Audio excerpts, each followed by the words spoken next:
Buenos días, mi nombre es John Anderson Trujillo Meneses. Eh, Vamos a desarrollar la actividad número 2 de Teoría de la Acción Humana, Valor Objetivo y Subjetivo del curso de Ética Jurídica de la Facultad de Derecho de la Universidad Iberoamericana de Colombia. En esta actividad vamos a desarrollar un punto que trata sobre El Manantial, que es una novela escrita por Ayn Rand, que sigue la historia de un arquitecto, Howard Roark. El Manantial es una novela que narra la historia de este arquitecto innovador y poco convencional, quien lucha contra el conformismo social y la mediocridad para mantener la integridad de su visión arquitectónica. La trama se centra en su conflicto con el mundo de la arquitectura y su batalla por seguir su propio camino a pesar de la presión por ceder por las convenciones y al éxito más fácil. A mí se me ha encargado de desarrollar dos preguntas que se interponen para el desarrollo de esta actividad. Y la primera de ellas es: ¿cuáles son los antivalores que pueden contradecir el valor de la creatividad? Entonces, la creatividad desde su perspectiva ética y profesional implica originalidad, autenticidad, integridad, libertad intelectual. Por tanto, los antivalores que contradicen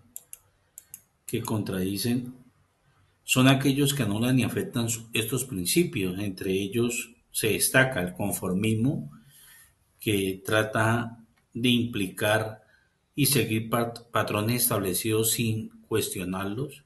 Este antivalor elimina la posibilidad de innovar y produce trabajos repetitivos que carecen la originalidad y la posibilidad de innovar y producir trabajos novedosos con creatividad. El plagio, el plagio es uno de los antivalores más graves contra la creatividad.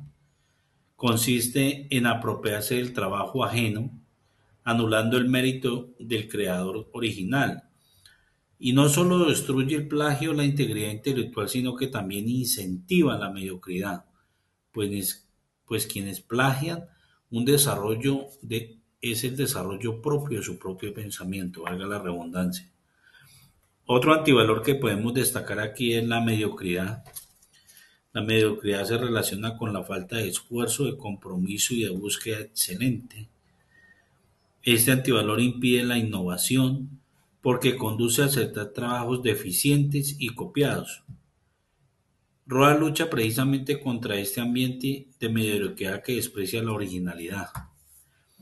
La falta de integridad es otro antivalor. Es la ausencia de integridad que implica actuar contra principios propios, ceder ante presiones externas o alterar la esencia de una obra por conveniencia. En el caso, la modificación del proyecto de Robar sin su consentimiento construye un acto carente de integridad que destruye su visión creativa. Otro antivalor que podemos nombrar es la deshonestidad, que incluye mentir, manipular, encubrir eh, la originalidad del proyecto. La deshonestidad intelectual perjudica la confianza profesional y académica.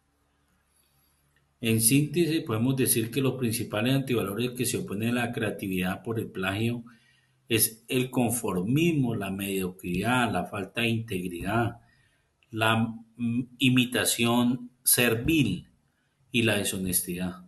Todos ellos atentan contra la autenticidad, la libertad intelectual y la responsabilidad profesional. Otra pregunta que surge de esta gran novela, El Manantial, y que podemos destacar y que hay que desarrollarla para implementarla para poder sacar muchos criterios: cuál es la relación que existe entre libertad, creatividad y plagio. La relación de estos tres conceptos se puede comprender desde la perspectiva ética, especialmente en el ámbito profesional y académico. La libertad y la creatividad. Entonces, entre estos dos aspectos florece cuando existe libertad, libertad de pensamiento, de expresión y de creación. En el caso de Robar, su obra arquitectónica solo puede existir si tiene la libertad de diseñar sin imposiciones externas. La libertad permite explorar ideas nuevas, romperla con la tradición y proponer alternativas innovadoras. Sin libertad no hay creatividad auténtica, solo repetición y adaptación forzada a lo mismo. La creatividad y plagio.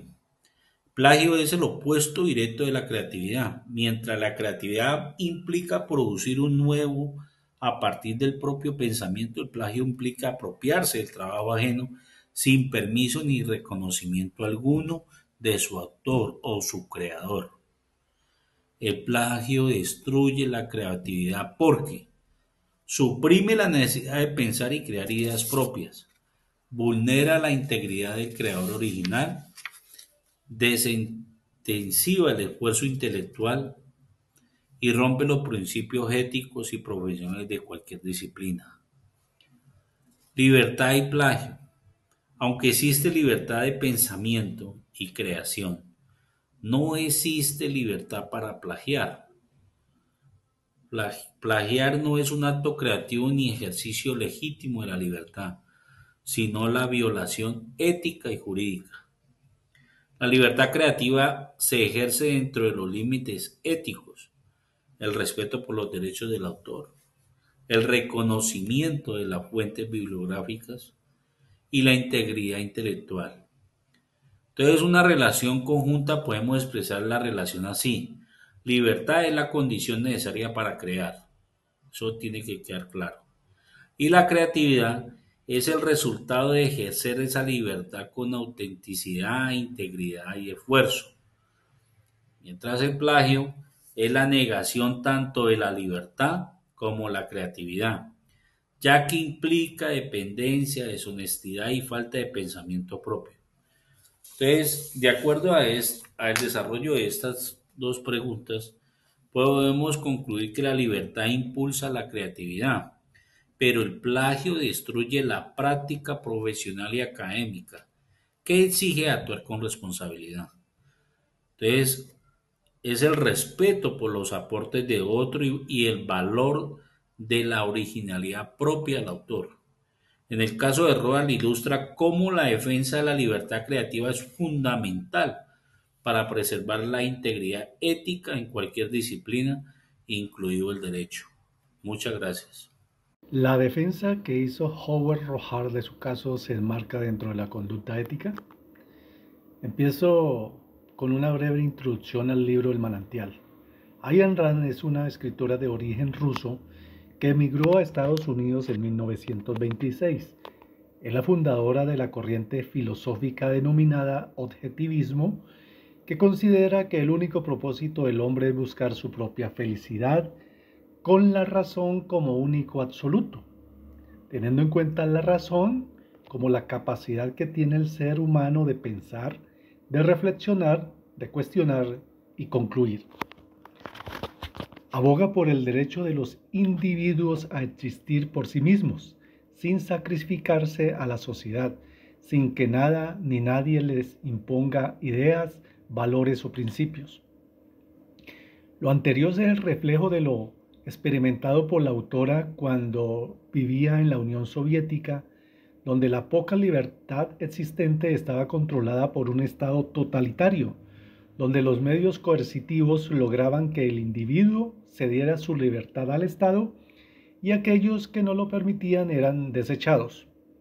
Su defensa se basa en el derecho que posee de construir su propio ser, la integridad del ser. El edificio que construyó representa su ser. Nadie puede ingresar a su órbita personal con el fin de modificar su propósito. Howard manifiesta lo que su razón ha concluido. La libertad individual prima ante las exigencias de la sociedad, pero se le olvida que esa capacidad de crear y expresarse sin restricciones solo pensando en su ideal, en su individualismo, debe ser puesta al servicio de los demás. Un individuo que razone por sí mismo es un individuo que vive para sí mismo y concebido de manera va en contra de la naturaleza, porque el ser humano está diseñado para vivir en sociedad. Se ha ganado el derecho de la individualidad, pero aportando ideas y creaciones para beneficio de todo el grupo.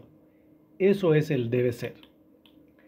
Los argumentos de Howard en cuanto a defender su libertad y creatividad se enmarcan dentro de la conducta ética hasta que toca espacio donde su obra o su creación compromete a otros individuos, es decir, son relativos cuando tienen que ver con la sociedad. El argumento de Howard Roark para dinamitar el edificio no se enmarca dentro de la conducta ética. No tuvo en cuenta que su libertad, su creatividad, que culminó en el diseño y construcción del edificio, comprometía las esperanzas, el bienestar de otras personas. Su actuar fue mezquino, interpuso el bien particular o el bien personal al bien general. No tomó en consideración el impacto de su decisión sobre los demás y sobre la sociedad.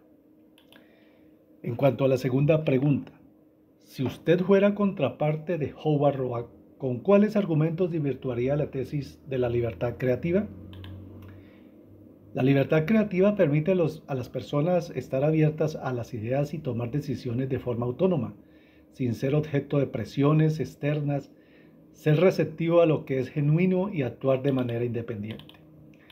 La tesis de Roark falla porque simplifica en exceso la realidad. Su visión de la libertad creativa es una deformación que fuerza una elección falsa entre ser un héroe solitario o un esclavo de la opinión pública. Para desvirtuarlo, se debe mostrar que la verdadera grandeza creativa emerge de la interacción y no del aislamiento. La creatividad más valiosa y duradera no es aquella que ignora el mundo, sino la que es efectiva y responsable. Esto implica que el creador debe considerar el impacto ético y social de su obra. Por ejemplo, cómo afecta una arquitectura a sus usuarios y al entorno. Roark ignora que su propia capacidad de crear se basa en la acumulación de conocimiento social, es decir, conocimiento de otras ciencias, de otras artes, como matemáticas, ingeniería, historia del arte. Ningún genio parte de cero. Todos somos deudores del trabajo y el aprendizaje de la humanidad. La libertad creativa no es la ausencia de límites, sino la capacidad de aplicar una visión individual mientras se dialoga y se equilibra con las necesidades sociales y la herencia de la disciplina. En esencia, la crítica a Roark es que su egoísmo radical es utópico y antisocial, ya que ignora la complejidad de las relaciones humanas y el entorno social que paradójicamente hace posible el acto mismo de la creación. La arquitectura no es una expresión meramente privada, suple una necesidad social. Son personas de pensamiento distinto a su diseñador quienes la van a disfrutar. A ellas poco o nada les importa la libertad creativa. Por último, Howard fue contratado para que diseñara un edificio o casas. Estaba bajo el yugo de un contrato de donde emana derechos y obligaciones, por lo que su acción de dinamitar el edificio tocó la órbita penal, sin importar que su diseño fuera modificado sin su consentimiento. La ley lo facultaba para tomar medidas de derecho, mas no de hecho, como finalmente lo hizo.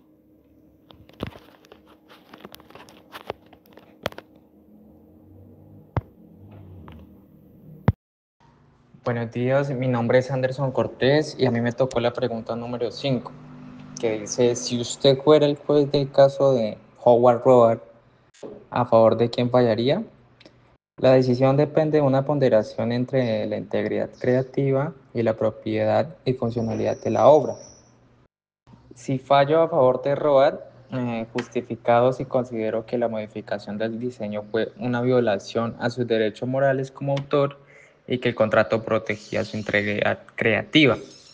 Además, su acción podría interpretarse como defensa de su obra y de principios profesionales fundamentales. Y si fallo en su contra, justificaría que el derecho a la propiedad del cliente, la seguridad jurídica, la proporcionalidad de las acciones tomadas por Robert en destruir el edificio y la función social de la arquitectura. Legalmente, destruir una obra ajena es un delito grave y suele pesar más que la defensa moral de la integridad artística.